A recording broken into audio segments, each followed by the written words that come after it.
নমস্কাৰ ছাত্ৰ ছাত্ৰী তথা বন্ধুবৰ্গসকল, আমাৰ এটা নতুন ভিডিঅ'লৈ আপোনালোক সকলোকে স্বাগতম জনাইছো। আজিৰ ভিডিঅ'ত আমি অখণ্ড সংখ্যাৰ কিছুমান ধৰ্মৰ বিষয়ে আলোচনা কৰিম। আমি অখণ্ড সংখ্যানো কি তাৰ ওপৰত আগতে এটা ক্লাছ কৰিছো। যদি ভিডিঅ'টো চোৱা নাই তেন্তে চাই ল'বা, ডিছক্ৰিপশ্যনত লিংক দিয়া আছে। এইখিনিতে জনাই দিওঁ যে আমি মাৰ্চ মাহ অৰ্থাৎ নতুন শিক্ষাবৰ্ষৰ পৰা ক্লাছ 7, 8, 9 আৰু 10ৰ জেনেৰেল মেথছ আৰু 9, 10ৰ এডভান্স মেথছৰ ৰেগুলাৰ ভিডিঅ' তোমালোকৰ ওচৰলৈ লৈ আহিম। আমাৰ ক্লাছত উদাহৰণ, অনুশীলনী আটাইবোৰৰ কুৱেশ্যন আনচাৰ্ছ আমি সামৰি ল'বলৈ চেষ্টা কৰিম। সেয়েহে বৰ্তমান আমি ইম্পৰ্টেণ্ট চেপ্টাৰবোৰৰ কথাবোৰৰ ওপৰত গুৰুত্ব সহকাৰে আলোচনা কৰিবলৈ চেষ্টা কৰি আছো, যাতে পিছলৈ অৰ্থাৎ অনুশীলনী কৰোঁতে ছাত্ৰ ছাত্ৰীসকলৰ বুজিবলৈ সহজ হয়। তেন্তে আহা পলম নকৰি আমি আজিৰ ক্লাছটো আৰম্ভ কৰোঁ। আজি আমি যোগ আৰু বিয়োগ প্ৰক্ৰিয়াৰ অধীনত অখণ্ড সংখ্যাৰ কিছুমান ধৰ্ম আলোচনা কৰিম। প্ৰথম ধৰ্মটো হৈছে যোগৰ সাপেক্ষে আবদ্ধ ধৰ্ম।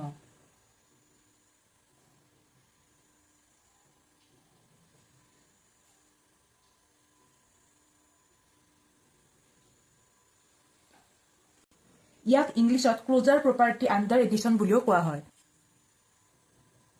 যদি আমি যিকোনো দুটা অখণ্ড সংখ্যা উদাহৰণ হিচাপে লওঁ, ধৰি ললোঁ মই ললোঁ -7 আৰু -9। এতিয়া যদি এই সংখ্যা দুটা মই যোগ কৰোঁ, -7 প্লাছ -9, তেতিয়া আমাৰ এনচাৰ কি ওলাব? -7 প্লাছে মাইনাছে -9।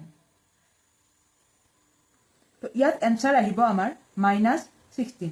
কেনেকৈ হ'ব? যদি দুইটা আমাৰ মাইনাছত আছে তেন্তে আমি দুইটা প্ৰথমে প্লাছ কৰি ল'ম। তো 7ৰ লগত মই 9টো আমি যোগ কৰি ল'ম। 9 7 16। যিহেতু দুইটা সংখ্যাৰ আগতে আমাৰ মাইনাছ চিন আছে, গতিকে আমি আগত মাইনাছ দি দিম। আমি কি পালো? -16 এটা অখণ্ড সংখ্যা। তেনেকৈ যদি আমি আৰু উদাহৰণ লওঁ, ধৰা এটা 4, এটা -5 আৰু এটা +7। তুমি এবাৰ তিনিটা অখণ্ড সংখ্যা লৈছো। এই তিনিটা অখণ্ড সংখ্যা মই কি কৰিম? প্লাছ কৰিম। 4 প্লাছ -5 প্লাছ 7 ইকুৱেল 4 প্লাছে মাইনাছে -5 প্লাছ 7। তো ফাৰ্ষ্ট মই কি কৰিম? প্লাছ থকা দুইটা মই প্ৰথমে যোগ কৰি ল'ম। তো 7 4 11 -5 ইকুৱেল 6। এইটো এটা অখণ্ড সংখ্যা।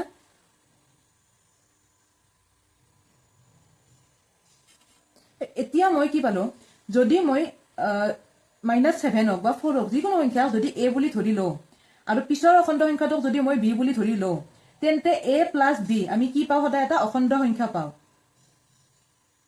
যদি যিকোনো অখণ্ড সংখ্যা a আৰু যিকোনো অখণ্ড সংখ্যা b ৰ ক্ষেত্ৰত কি হয়? a প্লাছ b কৰিলে আমি যিকোনো অখণ্ড সংখ্যা এটা পাওঁ। সেইটো প্লাছতো ওলাব পাৰে, মাইনাছতো ওলাব পাৰে। তো তেতিয়া আমি কি ক'ম? অখণ্ড সংখ্যাই যোগৰ সাপেক্ষে আবদ্ধ ধৰ্ম মানি চলে। যদি দুটা অখণ্ড সংখ্যা যোগ কৰিলে আমি আকৌ এটা অখণ্ড সংখ্যাই পাওঁ, তেন্তে কি হ'ব? যোগৰ সাপেক্ষে আবদ্ধ ধৰ্ম মানি চলে। ঠিক তেনেদৰে এইবাৰ মই কি চাব পাৰো? বিয়োগৰ সাপেক্ষে আবদ্ধ ধৰ্ম।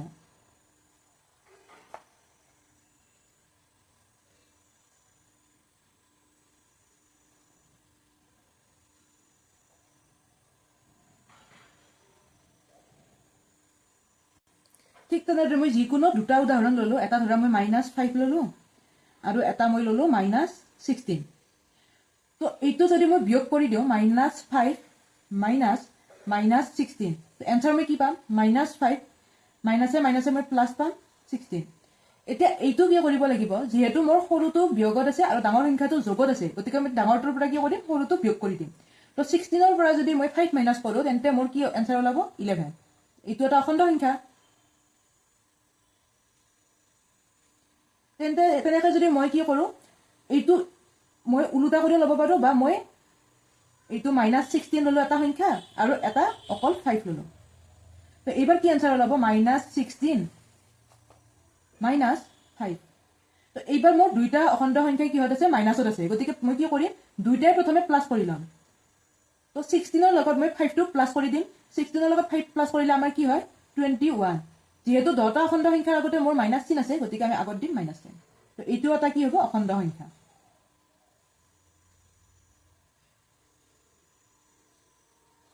তো যদি মই এইবাৰ লওঁ, এইটো 6, এইটো -17। তো এইবাৰ কি হ'ব? 6 - -17 ইকুৱেল 6 মাইনাছে মাইনাছে প্লাছ 17 ইকুৱেল 17ৰ লগত যদি মই 6 যোগ কৰোঁ, তেতিয়া মোৰ এনচাৰ আহিব 23। এইটো হ'ব এটা অখণ্ড সংখ্যা।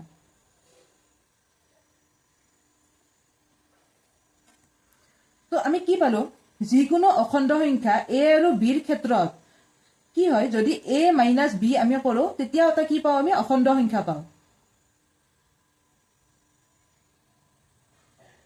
গতিকে আমি কি ক'ব পাৰো বিয়োগৰ ক্ষেত্ৰতো অখণ্ড সংখ্যা আবদ্ধ ধৰ্ম মানি চলে নিশ্চয় অখণ্ড সংখ্যাৰ ক্ষেত্ৰত যোগ আৰু বিয়োগৰ সাপেক্ষে আবদ্ধ ধৰ্মৰ কথা তোমালোকে বুজি পাইছা এতিয়া আমি 3 নম্বৰ বিধিটোলৈ আহিম সেইটোক কোৱা হয় ক্ৰম বিনিময় বিধি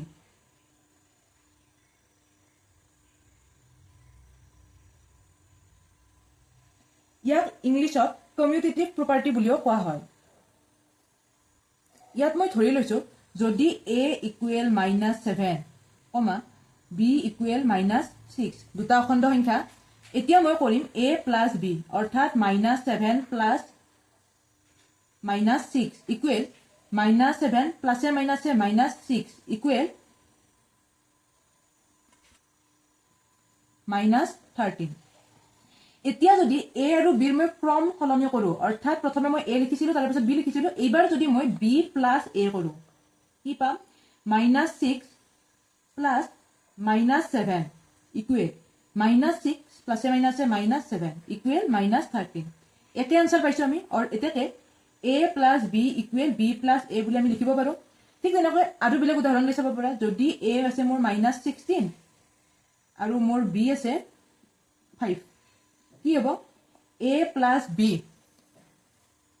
ইকুৱেল -16 plus 5 এইবাৰ কি হ'ব এইবাৰ যদি চোৱা ডাঙৰ সংখ্যাটো মাইনাসত আছে সৰুটো মোৰ প্লাসত আছে যদি এনেকৈ থাকে আমি কি কৰিম ডাঙৰ সংখ্যাটোৰ পৰা সৰু সংখ্যাটো মই বিয়োগ কৰি দিম 16 ৰ পৰা 5 বিয়োগ কৰিলে মই কি পাম 11 পাম তো 11 লিখিলো কিন্তু ডাঙৰ সংখ্যাটোত মোৰ মাইনাস চিন আছিল তো আমি কি কৰিম আগত মাইনাসটো চিনটা দি লম এইটো তো এতিয়া ক্ৰমটো যদি মই চেঞ্জ কৰি দিও b plus a equal 5 plus -16 equal 5 প্লাসে মাইনাসে -16 ইকুৱেল এতে 15 ৰ পৰা 5 বিয়োগ 5 ৰ পৰা 16 বিয়োগ হৈ আছে তো ফাৰ্স্ট মই কি কৰিম 16 ৰ পৰা আমি 5 টো বিয়োগ কৰি দিম 11 ওলাব আৰু যেহেতু ডাঙৰটোৰ আগত মাইনাস চিন আছে গতিকে মই কি কৰিম মাইনাস চিন দিম তো এই ক্ষেত্ৰতো মই কি লিখিলো a plus b equal b plus a তো আমি কি ক'ব পাৰো যেহেতু a plus b equal b plus a হৈছে গতিকে যোগৰ সাপেক্ষে অখণ্ড সংখ্যাৰ ক্ৰম বিনিময় বিধি মানি চলে এতিয়া আমি চাব পাৰো 4 নম্বৰ বিয়োগৰ সাপেক্ষে ক্ৰম বিনিময় বিধি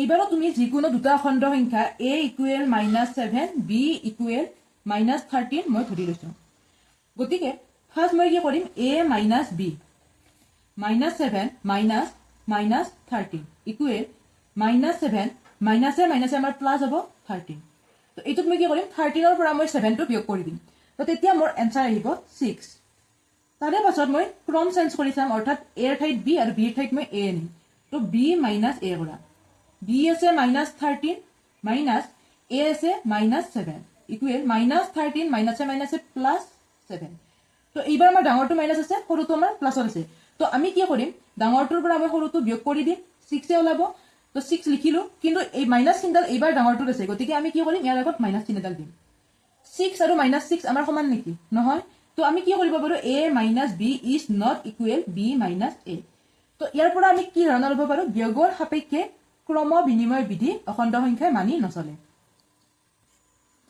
তাৰ পিছৰ বিধিটো হৈছে সহযোগ বিধি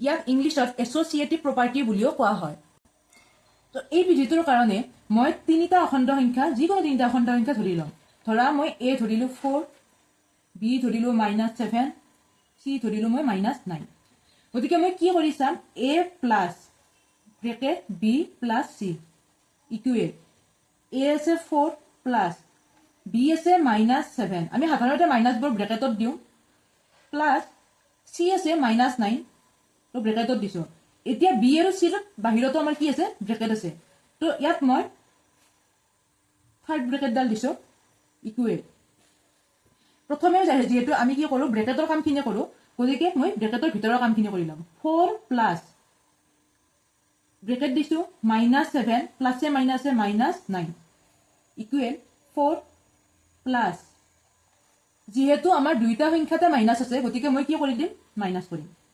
তাৰে পাছত মই 9 7 16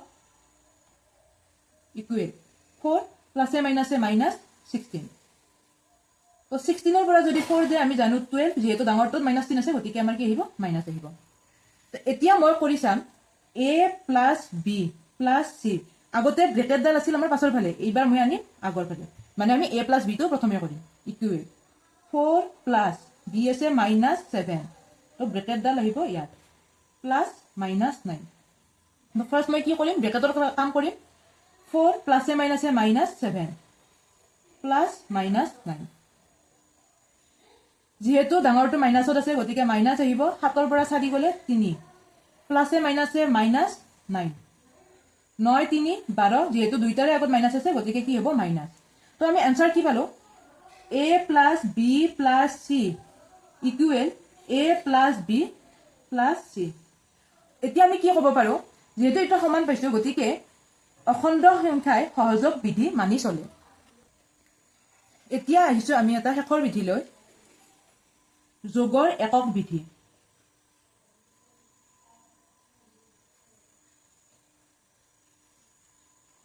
ইয়াক ইংলিছত এডিটিভ আইডেন্টিটি বুলিও কোৱা হয়। ইয়াৰ বাবে কি হ'ব, যিকোনো এটা অখণ্ড সংখ্যা লোৱা, নিজৰ ইচ্ছামতে যিকোনো আমি ল'ম -9, তো সেই অখণ্ড সংখ্যাটোৰ লগত মই 0 যোগ কৰি দিম, এনচাৰত কি পাম -9 পাম। ধৰা 11 ল'লো, 0 যোগ কৰি দিলো 11 পাইছো। তুমি যিকোনো অখণ্ড সংখ্যা নলোৱা তো -100 প্লাছ 0 ইকুৱেল কি হ'ব -100 হ'ব আমাৰ। অৰ্থাৎ যিকোনো অখণ্ড সংখ্যাক আমি 0ৰ সৈতে যোগ কৰিলে কি পাওঁ, সেই অখণ্ড সংখ্যাটোহে পাওঁ। গতিকে আমি কি ক'ব পাৰো, 0ক যোগৰ সাপেক্ষে অখণ্ড সংখ্যাৰ থোকটোৰ ক্ষেত্ৰত একক মৌল বা যোগাত্মক একক বুলি ক'ব পাৰো। তো ইয়াত কেতিয়াবা আমাৰ MCQ টাইপত আহে অখণ্ড সংখ্যাৰ যোগাত্মক এককটো কি, তেতিয়া আমি এনচাৰত 0 লিখিব লাগিব। আমাৰ ভিডিঅ'টো চাই ভাল পাইছা তেন্তে লাইক কৰিবা, লগৰ বন্ধু বান্ধৱীসকললৈ শ্বেয়াৰ কৰিবা, আৰু ক্লাছসমূহ ৰেগুলাৰলি পাই থকাৰ বাবে আমাৰ চেনেলটো ছাবস্ক্ৰাইব কৰিবা। লগতে ভিডিঅ'টো শেষলৈ চোৱাৰ বাবে ধন্যবাদ।